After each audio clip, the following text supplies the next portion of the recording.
Welcome to Oncology Morning Commute. What can we do about early relapsing follicular lymphoma? Morning Commute is developed by Projects and Knowledge, powered by Kaplan, and is part of a continuing medical education series.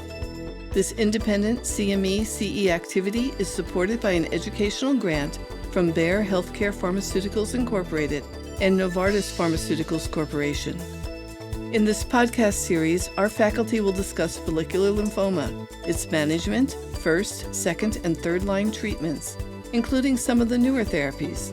For example, the PI3 kinase inhibitors, copanlisib and duvelisib, and the CAR T-cell inhibitors, including axi-cel, lisa-cel, and tisa-cel, as well as bispecific antibodies such as mosunetuzumab. In this episode, Dr. Christopher Flowers and Dr. Loretta Nostapil discuss follicular lymphoma and its treatment, particularly for those patients who progress within the first 24 months, the POD24. What is known about predictors of progression, and what is the best path forward for these poor prognosis patients? Information about the faculty and disclosures can be found at morningcommutepodcast.com/FL2. You can use this link to receive your credit and evaluate this program. The URL can also be accessed in the episode notes. Dr. Flowers is a professor and ad interim division head in the Division of Cancer Medicine in the Department of Lymphoma Myeloma at the University of Texas MD Anderson Cancer Center in Houston. Dr. Nostapil is an associate professor also in the Department of Lymphoma Myeloma at the University of Texas MD Anderson Cancer Center, Houston. I am your host, Candace Hoffman. Dr. Flowers will begin our discussion. Well, great to have you back, Loretta, to talk more about follicular lymphoma. Let's spend some time now talking about those patients with follicular lymphoma who have early progression of disease. Tell me how you define that, and what does that mean to you when you hear about a patient with early progression? Yeah, so we just spent a lot of time talking about the fact that most patients with follicular lymphoma will have favorable outcomes, and it's absolutely appropriate to be concerned about what you're hearing, but also recognize that most people are going to have a normal life expectancy. But there is a caveat to that statement, and the caveat is that the observation that patients who progress within 24 months of frontline chemoimmunotherapy, and it's been validated now across different chemotherapy backbones, actually we don't anticipate they're going to have normal life expectancies and may actually face some of the most dismal outcomes we've seen in follicular lymphoma to date.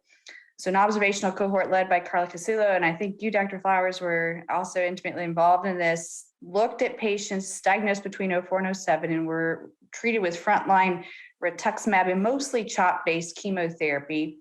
The observation was that patients that progressed within 24 months of starting that therapy actually had a median overall survival of only about 5 years, whereas the other group of patients, which is about 80% of the population, had a life expectancy that was very similar to an age sex-matched cohort that didn't have follicular lymphoma, which to me suggested that those patients do really well, but the 20% who have an early progression event, that's the unmet need. We need to do a better job for those patients. I think the controversy, and this is where I want your opinion, lies in that a lot of those patients did not have biopsies at progression to know whether or not it was still follicular driving that poor outcome, or whether or not it was over-enriched with patients who had transformed to diffuse large B-cell lymphoma. And the other controversy is we have no way of identifying who these folks are at the onset. We just have to wait for that event to occur. And we still don't really know what's the preferred approach. So what is your impression of POD24 and follicular lymphoma? Well, I think you really hit on some of the major challenges that we have there. That study that you alluded to, the National Lymphocare study, was really a national study of follicular lymphoma patients with more than 2,700 patients. And so I think that gives us a great perspective on how this entity really does exist across the United States among patients with follicular lymphoma. We first discovered it in clinical trials, and so even before that date in 2004, we had seen that there were about 20% of patients who had early progression of disease on clinical trials. And then we've seen this in other observational studies. And so there was a large observational study that was done in the province of British Columbia, where Chiara Freema looked at that population as well, and also found that there were about 20% of patients who had early progression of disease. I think some of the challenges that we saw with the National Lymphocare study is that it was a study that really spanned the early components of the rituximab era, where the kinds of chemoimmunotherapy regimens that you described were not used as part of frontline therapy. Regimens like you described with lenalidomide and rituximab really didn't exist at that time point. As regimens that were widely used for patients as a first-line therapy. And so there are some questions that remain in terms of the modern era, how relevant POD24 really is. Particularly in that study that I just mentioned from British Columbia, where we saw that bendamustine rituximab was the most commonly used regimen. That was not a regimen also that was used in the National Lymphocare study. That although the group in British Columbia saw that about 20% of those patients had early progression of disease following bendamustine rituximab, they routinely did biopsies for patients in the province of British Columbia and found that the majority of those patients, approximately 70% or more, were patients who actually had transformation of their follicular lymphoma to a more aggressive lymphoma, diffuse large B-cell lymphoma. So I think some of the things that remains as questions are, is it really the bendamustine rituximab and that regimen being used in the upfront setting that when we see early progression that there are transformations? Would we see that same thing if R-CHOP was used as the upfront regimen? And what about new regimens like lenalidomide rituximab?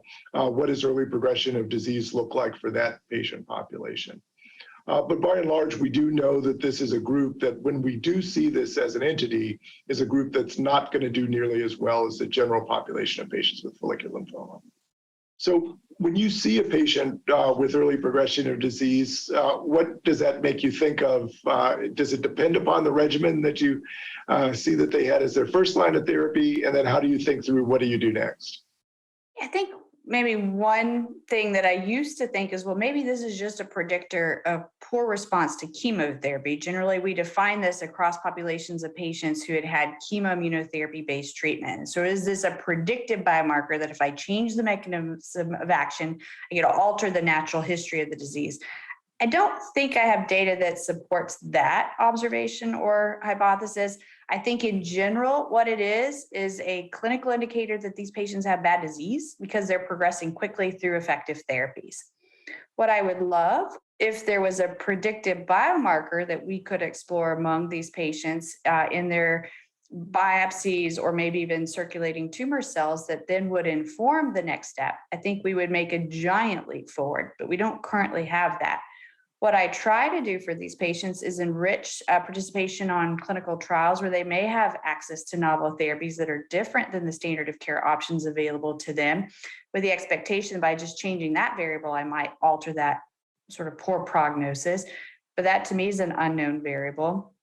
One illustration of the fact that we don't really know what to do is the SWOG study, that's a randomized 3-arm trial, has 3 very different approaches in terms of the options in that study. You've got a PI3 kinase inhibitor plus a CD20. You've got a chemotherapy backbone alternating between CHOP or bendamustine, depending on what they had frontline. And then you have a lenalidomide and obinutuzumab option as your 3rd arm, which I think just reflects the fact that we don't really know what's the preferred approach. We'll kind of try everything and see what sticks. How do you approach these patients? I think you really hit the nail on the head in terms of the need that we have for a predictive biomarker in this setting. You mentioned some of those components in your first remarks. This is a place where we intensively need research focus to be able to identify these patients at diagnosis. That's not been for lack of trying. And so when we think about early progression of disease, there have been approaches using typical clinical risk factors like the Follicular Lymphoma International Prognostic Index or the FLIPI score that you mentioned in our first podcast to try and predict those patients with early progression of disease. That helps to some degree.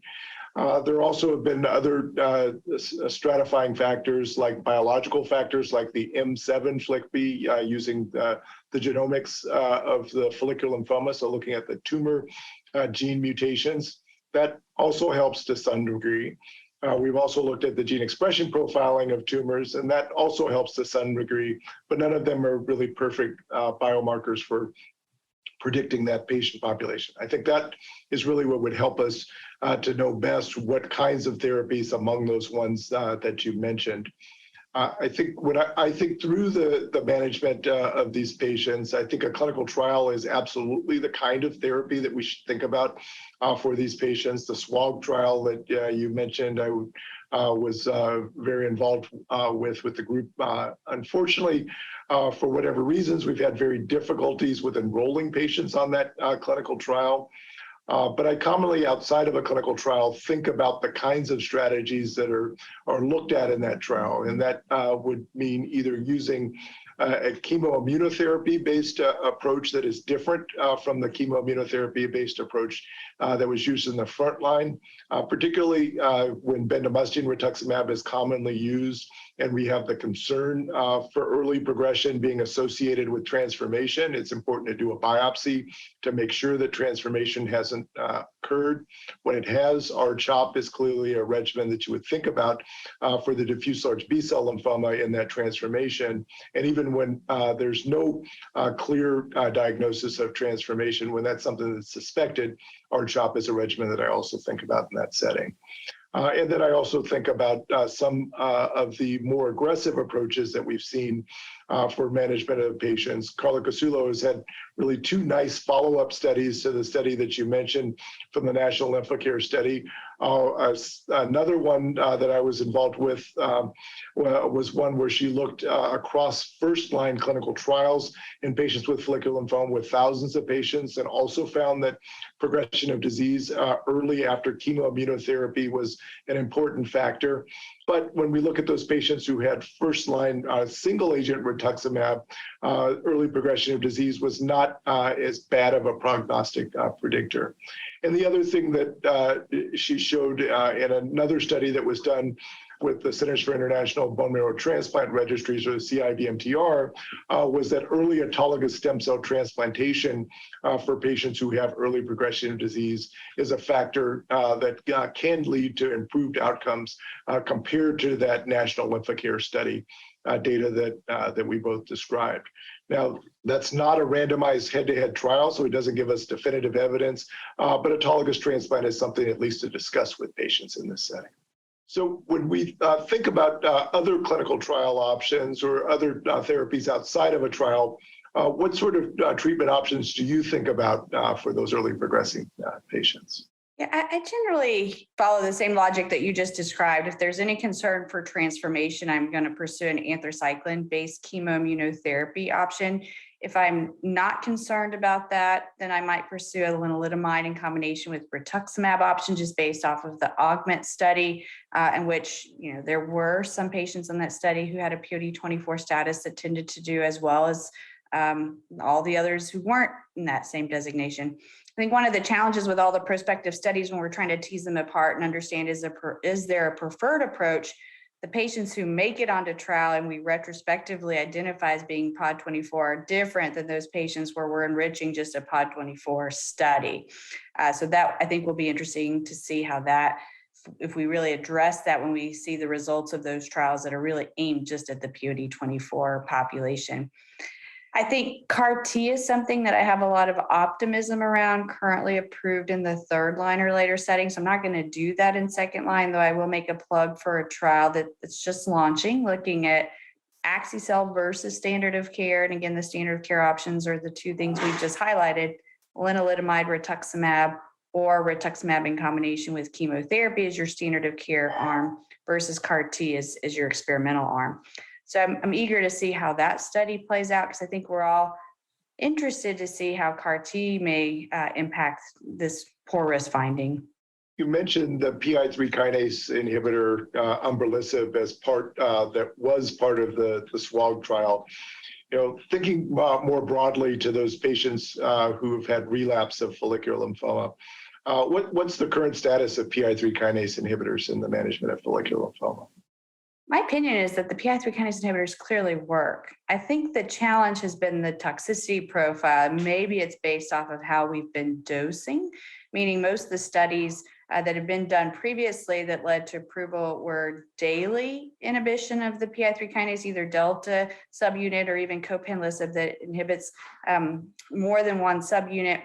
Maybe we see a signal there when you dose it intermittently once a week for 3 out of 4 weeks. You might have a slightly different safety profile. There are newer agents under exploration right now looking at 1 week on, 3 weeks off. And so I do think that the PI3 kinase inhibitors have not had the uptake that I may have anticipated just based off of the perceptions about toxicity. And I think that strategies that are underway currently looking at different dosing strategies might be one way to sort of revamp that approach. But currently in practice, I think they're mostly reserved for that third line or later space, just based off of the toxicity profile and the need for continuous therapy. I think the other challenge we've obviously seen with the PI3 kinase inhibitors is those agents that showed early promise, either showing later trials that showed harm from the toxicity or not coming through on the strategies that were needed for full approval that ultimately led to the withdrawal of idelalisib and umbralisib and duvelisib from the marketplace. And I think that has left copanlisib as an option that's there for patients in the United States and other countries, but I think has limited the use of PI3 kinase inhibitors in follicular lymphoma for various reasons. Well, you mentioned CAR T cell therapy. What are other things that you see as promising therapies on the horizon for patients with early progression of disease? I think bispecific antibodies are the thing that we're all eagerly anticipating approval, potentially even this calendar year, as single agent in the third line or later space. So there are studies underway now, particularly in that second line, not restricted again just to POD24 status, but would be attractive studies, in my opinion, if you had a patient who was relapsing early. So I'll highlight the Celestimo study. It's mosunetuzumab, which is a CD20, CD3 bispecific in combination with lenalidomide. It is a randomized phase 3, so the control arm is lenalidomide and rituximab.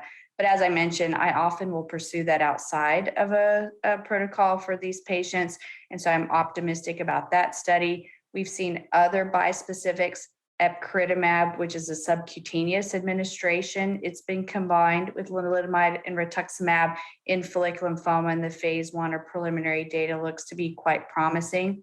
And I think the other agent that we'll talk about in a later podcast is tazemetostat, which is an EZH2 inhibitor.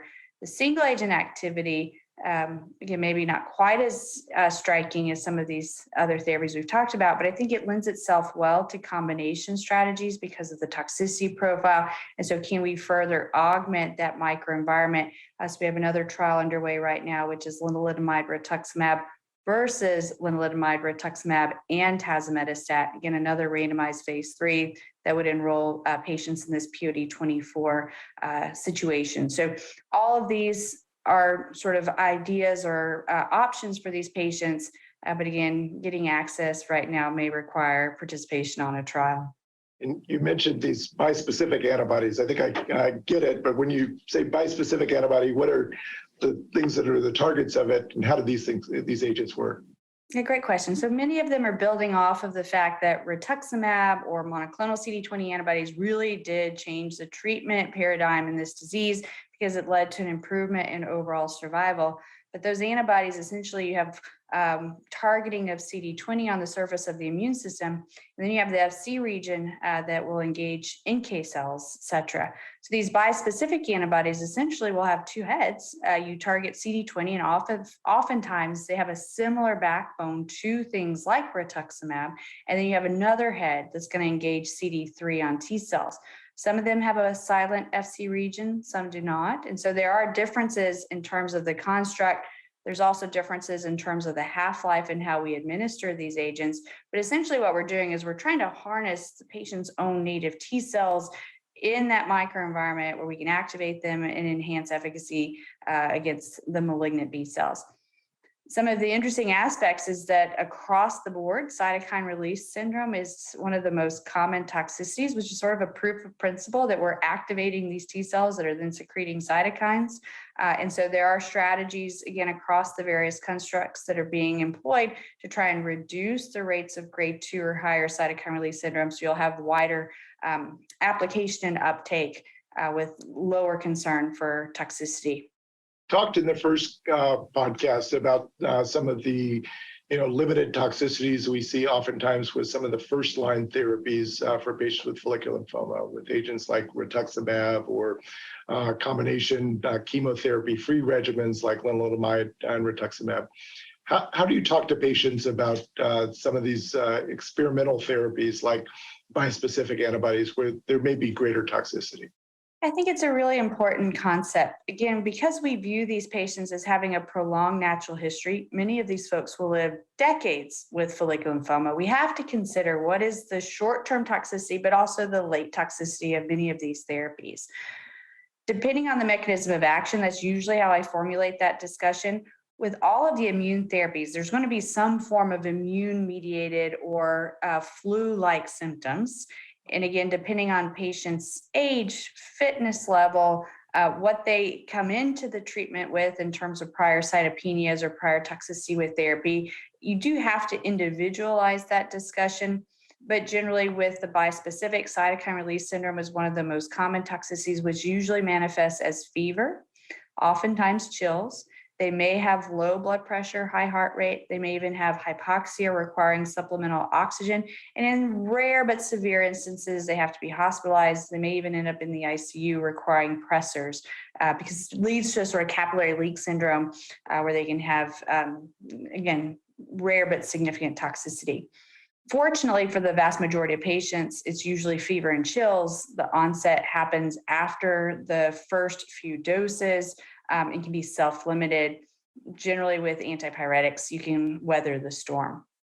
Beyond cytokine release syndrome, cytopenias and risk of infection, that seems to be toxicity that we see across all of these novel therapies and chemotherapy. And so the rates of febrile neutropenia are generally what inform the discussions I have with patients in terms of what is the risk to them, because I don't think patients care too much about being neutropenic, but they do care about being at risk for infection, and particularly serious life-threatening infections.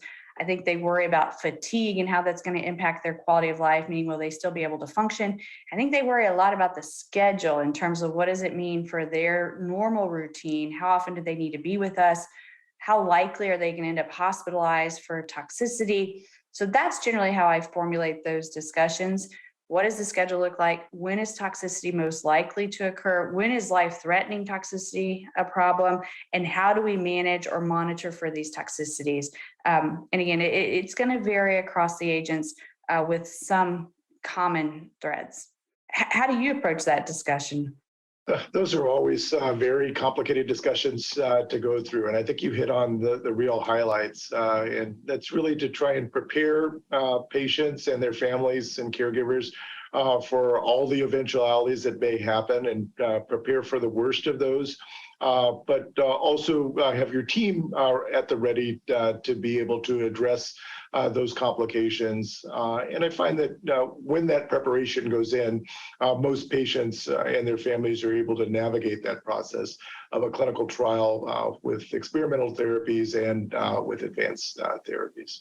How would you say most of your patients that are going into a clinical trial, how do they deal with that discussion and how do they move forward from that discussion?